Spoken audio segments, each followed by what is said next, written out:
bonjour chers élèves, bonjour chers apprenants. Bienvenue sur la plateforme École au Burkina. Je suis M. Kinda, professeur des lycées de collège en sciences physiques. Je suis heureux de vous retrouver encore pour parcourir quelques exercices sur les champs électriques et les interactions électriques après avoir vu ensemble les cours théoriques. Donc, nous allons voir ensemble l'application de ces cours, l'utilisation pratique de ces cours, à travers des exercices que nous avons préparés pour vous.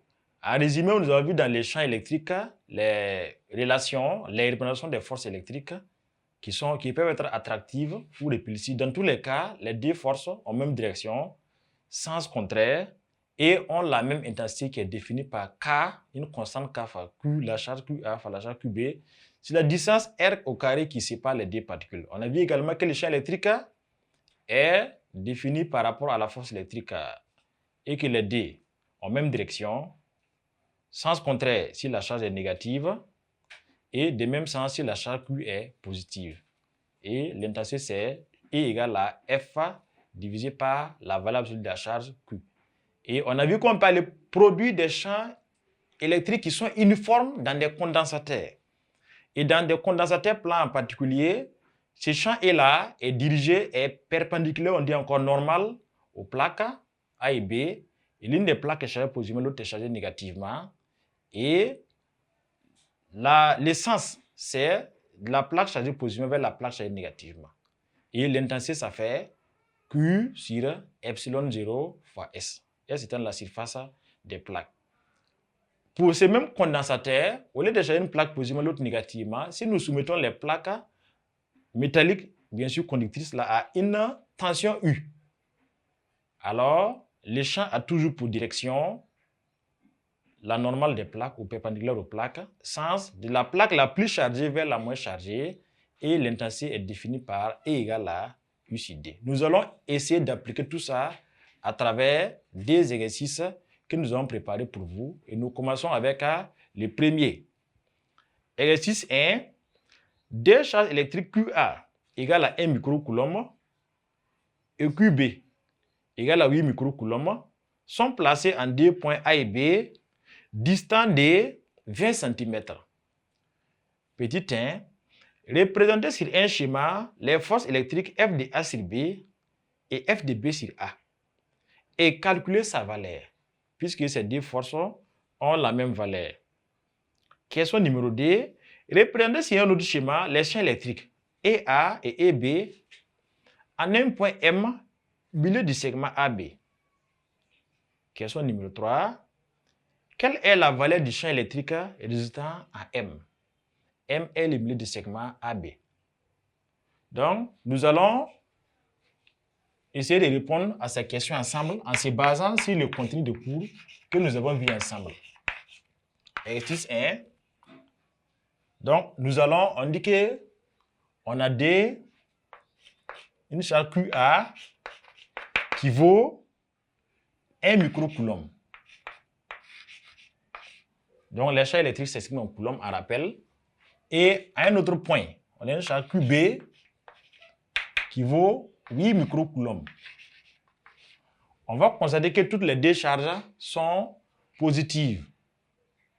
Q et QB sont positives. Alors qu'on a vu quand vous avez des charges de signes positives, les charges ont tendance à se repousser. Donc, on va tracer.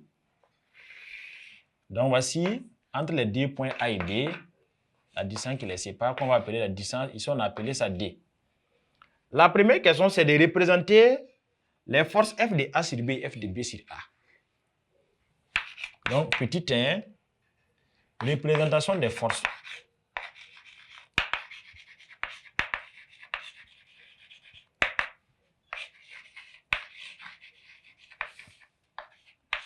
F de A sur B et F de B sur A.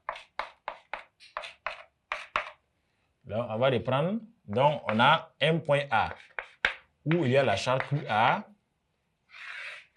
et un point B où est placée la charge QB. 8 microcoulombs, 1 microcoulomb. Donc, comme on disait tantôt, les deux sont des signes positifs, les l'interaction est répulsive. Les deux charges tendent à se repousser. Donc, nous allons avoir la représentation suivante. Donc, au point B, au lieu que le A attire B vers lui, A repousse B. Donc, ça veut dire que la force F de A sur B va dans le sens contraire. Donc, ça s'éloigne de A. De même, l'autre côté, au lieu que le B attire A, le B repousse A. Donc, F de B sur A est à ce niveau. Donc, voici pour la première question qui porte sur la représentation des forces électriques F de A sur B et F de B sur A. Donc, après avoir représenté les forces électriques exercées entre les deux particules qu'on avait dit que, comme ils sont tous des charges positives, ils se repoussent, nous les avons représentés. Nous allons maintenant calculer la valeur de cette force. Donc, valeur de la force F.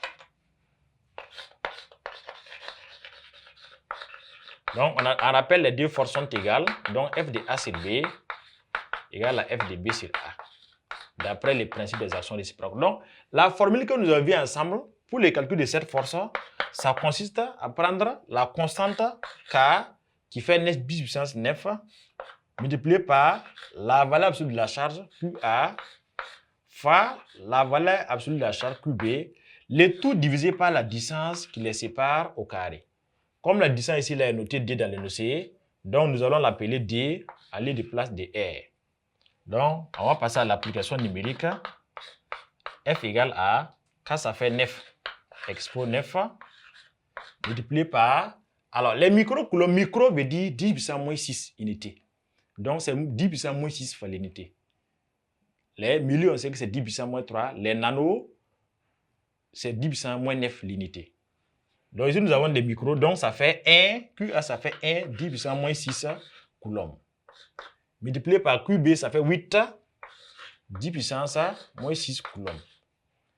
Le tout divisé par la distance. Il faut évidemment mettre la distance en unité internationale qui est les mètres. La distance proposée, c'est 20 cm. Donc, ça nous revient à 0,2 mètres que nous élevons au carré.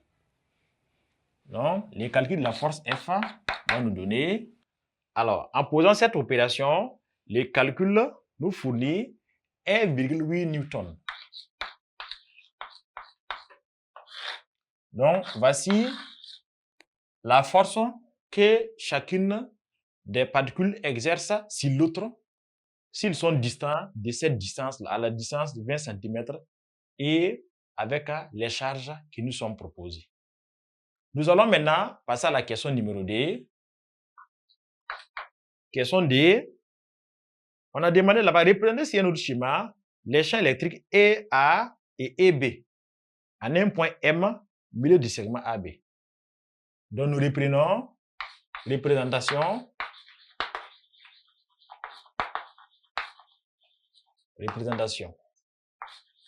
des champs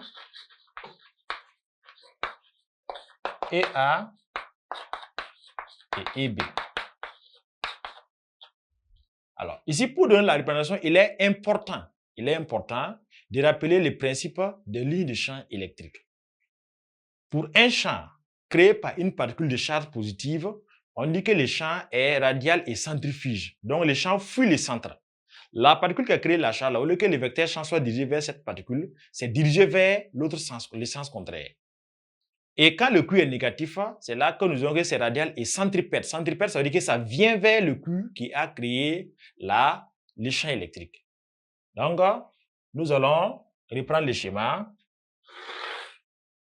Alors, si A est là et B est placé ici. Donc, 20 cm, le milieu, c'est ici 10 cm.